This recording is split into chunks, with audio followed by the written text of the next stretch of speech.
Hello friends, welcome back to our channel. ఈరోజు మన కిచెన్లో ఎలాంటి ఇన్స్టెంట్ మసాలా వాడకుండా అప్పటికప్పుడు ఫ్రెష్గా మసాలా నూరి నోటికి కారంగా ఘాటుగా తగిలి ధాబా స్టైల్ చికెన్ పెప్పర్ రసం ఎలా తయారు చేసుకోవాలో చూద్దాం. జలుబు, దగ్గు లేదా ఒంట్లో నలతగా ఉన్నప్పుడు నోటికి ఏమీ తినాలని అనిపించదు. వేడివేడి అన్నంలోకి ఈ రసం సర్వ్ చేసుకుని తింటే గొంతుకి ఎంతో రిలీఫ్గా ఉంటుంది. సో మరి లేట్ చేయకుండా ఈ చికెన్ పెప్పర్ రసం ఎలా తయారు చేసుకోవాలో చూసేద్దాం. ముందుగా ఈ రెసిపీకి మంచి టేస్ట్ ఇచ్చే మసాలా రెడీ చేసుకోవాలి.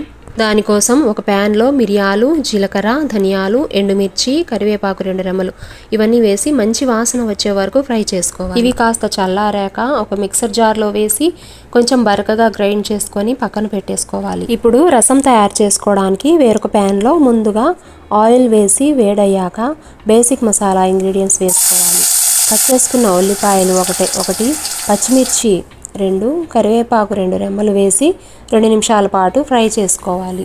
ఉల్లిపాయలు ఫ్రై అయిన తర్వాత ఫ్రెష్గా దంచి పెట్టుకున్న అల్లం వెల్లుల్లి పేస్ట్ 1 టేబుల్ స్పూన్ వేసి పచ్చివాసన పోయే వరకు వేయించుకోవాలి. ఇప్పుడు ముందుగా నీట్గా కట్ చేసి పెట్టుకుని ఉన్న చికెన్ ముక్కలు, ఉప్పు తగినంత పసుపు వేసి బాగా కలపాలి. మంటను హై ఫ్లేమ్లో పెట్టుకొని ఒక 5 నిమిషాల పాటు ఫ్రై చేశాక ముందుగా రెడీ చేసుకున్న పెప్పర్ మసాలా పౌడర్ వేసి ఫ్రై చేయాలి.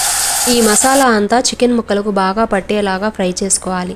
మసాలాలు మాడిపోకుండా స్టవ్ను సిమ్లో పెట్టుకోవాలి. తర్వాత 2 పెద్ద సైజు టమోటాలను పేస్ట్ చేసుకొని అది కూడా వేసుకోవాలి.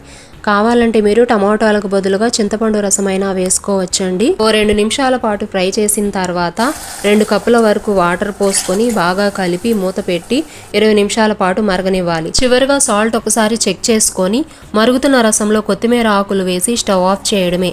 అంతే, ఎంతో ఘాటైన టేస్టీ చికెన్ పెప్పర్ రసం రెడీ అయిపోయినట్లే. ఈ రసాన్ని సూప్ లాగైనా తాగొచ్చు లేదా వేడివేడి అన్నంలోకి సర్వ్ చేసుకునైనా తినేసేయచ్చండి. తప్పకుండా మీరు కూడా ఈ రెసిపీని ట్రై చేయండి.